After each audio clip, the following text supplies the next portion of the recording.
हम अभी smart career point से मनोज कुमार सिंह बोल रहे हैं और बीटेक के अध्यक्ष अभी हमारे पास आए हुए हैं सुधांशु रंजन जी, जो कि बीटेक के बारे में आपसे कुछ मुखातिब होना चाह रहे हैं और हम अब आपको इनसे परिचय कराते हैं।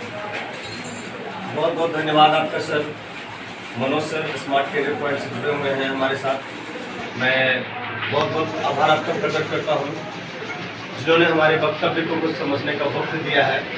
मैं काफ़ी धन्यवाद देना चाहूँगा, सर का आशीर्वाद लेना चाहूँगा। सर हमारा सवाल यह है कि अभी जो ये देख रहे हैं बिहार शिक्षक पात्रता परीक्षा का ये मुद्दा जो पूरे बिहार में सनसनी की तरफ फैल रही है, क्या सर बीटेक का मान हम लोग का जायज है या नहीं? देखिए सुधांशु जी, आप मानिए या ना मानिए, बिहार सरकार जो है ना आज तक शिक्षा के साथ सिर्फ और सिर्फ खिलवाड़ किया है। 5 साल में सरकार बदल जाती है बिल्कुल, लेकिन बच्चा का भविष्य नहीं बदलता है। वही तो बात है क्या नाम महोदय, 5 साल 6 फेज लेने में सरकार ने 4 साल लगा दिया। बिल्कुल 7 फेज लेने में इन्हें मात्र क्या जरूरत पड़ गई जो 6 महीना के अंदर नहीं लेना चाह रहे हैं? बिल्कुल इससे पहले क्यों नहीं बीटेक आप करवाना चाह रहे हैं? आपका स्टेटमेंट सरासर गलत है। आप क्या कर रहे हैं? आप क्या कर रहे हैं कि सीटेट पास है तो बीटेक नहीं लेंगे? अरे यूपीएससी है ना, तो बीपीएससी क्यों लेते हो? बंद करो बीपीएससी को। बिल्कुल बिल्कुल सर, बंद करो। बिल्कुल यही सरकार सिर्फ बिहार को बर्बाद करके रख दिया गया है और इससे ज्यादा कुछ नहीं किया है। सर बहुत कोई भी ऐसी शिक्षा का कार्य नहीं है जो कि बच्चा जब तक धरना प्रदर्शन नहीं करता है सरकार की नींद ही नहीं खुलती है, चाहे वो केंद्र सरकार हो चाहे तो राज्य गवर्नमेंट हो। जो शिक्षा मंत्री बैठे हुए उन्हें भी इन्हें ज्ञान नहीं है। आपको पता होना चाहिए आर्टिकल 2009 के अंतर्गत में, आर्टिकल 23 के अंतर्गत में एक प्रावधान है कि कोई भी शिक्षक को आप ज्वाइनिंग कराने से पहले या वैकेंसी देने से पहले उसके शिक्षक पात्रता परीक्षा कराना अनिवार्य है, जो आर्टिकल 23 में वर्णन है। जाके पढ़ लीजिए शिक्षा मंत्री जी।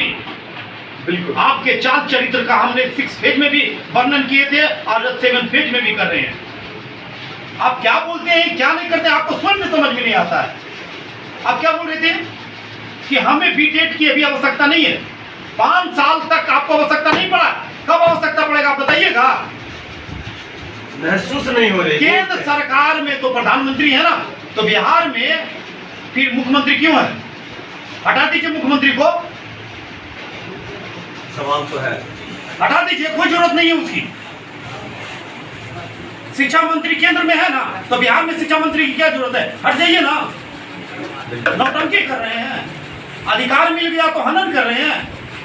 आपको अगर लग रहा था कि सच हमको जल्दी लेनी है वैकेंसी, तो 6 फेज का जो नियोजन हो रहा था उसमें सिर्फ ज्वालाई को क्यों किए? आप कहते थे कि जहां तक था दिसंबर वाले को भी हम लेते। दिसंबर वाले को आप क्यों नहीं लिए? क्यों नहीं लिए दिसंबर वाले को? और आज आपको इतनी जल्दी आ गई कि मुझे तुरंत वैकेंसी को पूर्ण करना है। आप पूर्ण नहीं करना बल्कि आप नौटंकी कर रहे हैं और बच्चे, बिहार के बच्चे के साथ आप खिलवाड़ कर रहे हैं। आप जान लीजिए ये सब बच्चे ऐसे हैं कि अपने अधिकार के लेने के लिए आत्मदाह तक भी करने के लिए तैयार रहेगा, आप जान लीजिएगा। इसलिए मैं आपको शिक्षा मंत्री से नर्म निवेदन हाथ जोड़ करके विनती करते हैं कि सुधांशु रंजन जी जो चीज भी कर रहे हैं, एक बताइए इस बच्चे को पढ़ना चाहिए। आज ये बच्चे धरना प्रदर्शन पे बैठे हुए, कहां जा रहा है बिहार का शिक्षा? लोग कहता था बिहार शिक्षा के नाम से जाना जाता है और उस शिक्षा को आप जैसे शिक्षा मंत्री आकर के धूमिल कर दिए।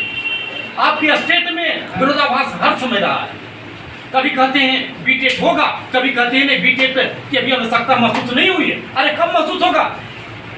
कब महसूस होगा? 7वां फेज लेने के बाद जब शादी हो गया तो बटुआरे की क्या जरूरत है? बिल्कुल जब शादी हो गया तो बटुआरे की क्या जरूरत है बताइए? जब 7वां फेज में तुम बहाली नहीं लोगे तो इन बच्चे को क्या करेगा? क्या करेगा बीटेक का दे करके? नौटंकी कर रहे हैं आप। नौटंकी बंद कीजिए शिक्षा मंत्री जी। अब मैंने माननीय मुख्यमंत्री नीतीश कुमार से नर्म निवेदन करते हैं कि जितना जल्द हो सके बीटेट का नोटिफिकेशन जारी कीजिए और बच्चे को लेने का कष्ट कीजिए। और बाकी सुधांशु जी आपसे बोलेंगे, हम तो पूरी तरीका से है। मेरा एक क्वेश्चन है कि अगर ये आंदोलन है, इस आंदोलन को बिहार के जनता तक जोड़ा जाए, बिहार के जनता को ये बताया जाए सबसे पहली बात कि बीटेक क्या है और इसका परिणाम क्या है। इसका दुष्परिणाम क्या है, ताकि इस आंदोलन में बिहार के जनता आगे बढ़ करके बिहार के जो मेधावी छात्र है, जो छात्र इससे पीड़ित है अभी, उनका समर्थन करें। इनके बारे में आप पूरा डिटेल्स में बताइए कि बीटेक है क्या, बीटेक का परिणाम क्यों, किस कारण से अभी तक 5 सालों तक मतलब इस एग्जाम को डिले किया गया, और बिना अभी डिले होते हुए भी ये 7th फेज को लागू किया गया। तो इसके क्या दुष्परिणाम फ्यूचर में होगा, या अभी जो उनका कहना था कि पिछले बारे में 6 फेज में 50% मतलब 50,000 स्टूडेंट मेरे पास था, ऐसा जो मतलब सीट खाली हो गया, तो ये तो एक ड्रॉबैक था ही। और अभी फिर से जो नया 7th फेज हो रहा है, इसका ड्रॉबैक फ्यूचर में क्या होगा, इनके बारे में सर थोड़ा तो आप जरा सा सुनने का प्रयास कीजिएगा। सबसे पहले ये चीज को आप समझिए कि देखिए, सबसे पहले बात है कि कोई भी राज्य सरकार है ना, कोई भी स्टेट गवर्नमेंट अगर अपने टेट का आयोजन करता है, टीचर एबिलिटी टेस्ट का करता है, तो सबसे पहले वहाँ पे है कि लोकल लैंग्वेज की प्राथमिकता दी जाए। बिल्कुल। अब क्या होगा कि अगर बी टेट का अगर आयोजन नहीं होगा तो जो बच्चे मैथिली से हैं, भोजपुरी से हैं, मगधी से हैं, या तो जो लोकल लैंग्वेज है उसकी प्राथमिकता नहीं होगी, तो बच्चे क्या होगा कि उस सब्जेक्ट को पढ़ना भूल जाएगा, और फिर उसकी प्राथमिकता क्या होगी, वो गौण हो जाएगा। और फिर बच्चे सारे लोग केंद्र के जो सेंट्रल टीचर एबिलिटी टेस्ट है उसके अनुसार, आपको पता होना चाहिए कि उसमें अलग अलग भाषा का अलग अलग चीजें डाले हुए हैं। जैसे आपको जानना चाहिए कि सीडीटी में 30 नंबर उसमें डाला हुआ है, ईवीएस में 30 नंबर डाला हुआ है, लैंग्वेज पेपर 1 और लैंग्वेज 2 रहता है, उसमें मैथ रहता है, और टोटल मिला के 150 क्वेश्चन आपको वहाँ पे दिया जाता है। अब 150 में रहने के बाद उसमें सब में पेडागोगी रहता है, नहीं 90 नंबर का total child development and pedagogy का क्वेश्चंस रहते हैं। कंटेंट उसमें हर जो है कंटेंट जो है मात्र 15-15 नंबर का होता है।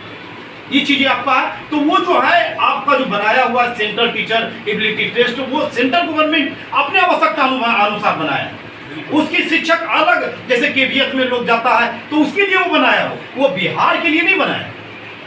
और अगर बिहार सरकार अगर बीटेक लेता है तो फायदा ये होगा कि लोकल लैंग्वेज हमारे बच्चे को अगर शिक्षक अगर मिलते हैं तो उसे शिक्षा में अगले चहुमुखी विकास करने में मदद मिलेगा, क्योंकि हमारे बच्चे भोजपुरी सीख करके आते हैं, लेकिन जो सेंट्रल टीचर एबिलिटी भोजपुरी का प्राथमिकता नहीं है, तो वो टीचर हमारे बच्चे का भोजपुरी नहीं समझ पाएगा, और नहीं समझ पाएगा तो वो बालक क्या होगा कि भोजपुरी उसका गौण हो जाएगा, तो समाप्त हो जाएगा। जब भोजपुरी गौण हो जाएगा तो आपको खेसारी जैसे अभिनेता को देखने को नहीं मिलेगा, देखने को मिलेगा, मनोज तिवारी को देखने को नहीं मिलेगा, तो ये सब दिक्कत हो जाएगी ना। सबसे बड़ा सवाल तो ये है सर कि राजकीय विद्यालय के शिक्षक आप बनाने जा रहे हैं, ना कि केंद्रीय विद्यालय के हम शिक्षक बनने जा रहे हैं। तो जब हम राजकीय विद्यालय के शिक्षक बनेंगे, बिहार बोर्ड एग्जामिनेशन बोर्ड जिसका एग्जाम कंडक्ट करवाएगी बीटेक का, तो फिर बिहार बोर्ड के पैटर्न के हिसाब से हमें राजकीय विद्यालय के हिसाब से बीटेक आयोजित करवाना चाहिए। आप केवल केंद्र का आधार मान रहे हैं, जबकि आप भी टीचर हैं सर। ये बताइए, जब भी केवल वर्ड आता है तो टैग वर्ड में पढ़ने का है, वो आंसर ही गलत होता है। तो केवल अगर कोई सीटेट का आधार माने, ये तो निराधार है, ये तो बिल्कुल भी स्टेटमेंट ही उनका गलत है। और ऐसे शिक्षा मंत्री जो कि खुद कंफ्यूज हैं, कभी कुछ बोलते हैं, कभी बोलेंगे मेरिट पे करेंगे, कभी बोलेंगे एकेडमिक पे करेंगे, तो कभी बोलेंगे कि सीटेट वाला को ले लेंगे, तो कभी बोलेंगे बीटेट वाला को ले लेंगे, कभी बोलेंगे बीटेट वाला को बाहर करो, कभी बोलेंगे केंद्र वाला को बाहर करो। आखिर मंशा क्या है इनकी, ये बताइए।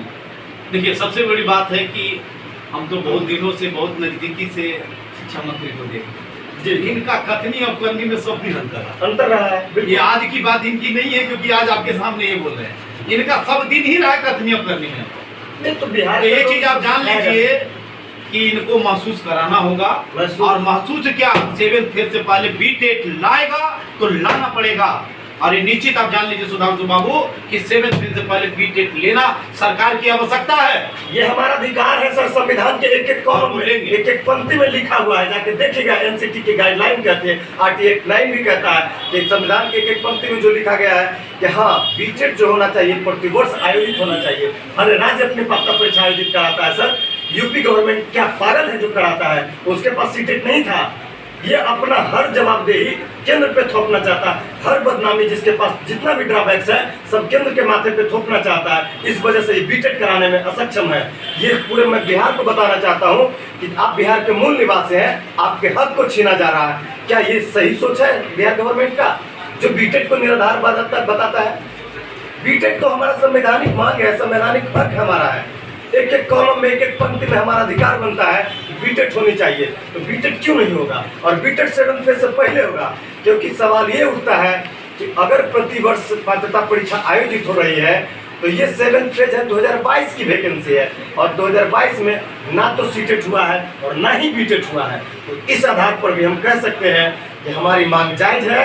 एनी हाउ किसी भी हालत में टीईटी होना चाहिए, बीटेट होना चाहिए। बीटेट का हक इसलिए मान रहे हैं क्योंकि विगत 5 वर्षों से आपने कराया ही नहीं है। 2017 के बाद आपका नींद नहीं अभी तक खुला। जब मैं जी न्यूज़ पे आया था, जी न्यूज़ टीवी चैनल पे मैं परसों ही लाइव था, तो वहाँ पे प्रवक्ता महोदय कहते हैं, जब मैं सवाल करता हूँ कि एनसीटी की गाइडलाइन कहती है कि प्रत्येक वर्ष कराइए, तब उनका कहना होता है हमारे देश में तो कोरोना आ गया। क्यों? कोरोना ही सब कुछ है। कोरोना में आपका इलेक्शन नहीं हुआ है क्या? उसी बीच में इलेक्शन हुआ है ना। दोनों इलेक्शन को कराए, लाखों लाख की संख्या में रेडियो पर अनाउंस कर करके भीड़ को इकट्ठा किए, और हमारा एग्जाम को कराने में आपको कोरोना सोच समझ में आ रहा था? तो अगर कोरोना उस समय था, अभी कोरोना समाप्त हो गया, अभी आप एग्जाम लीजिए, अभी एग्जाम होना चाहिए। ये हमारा मांग है और समय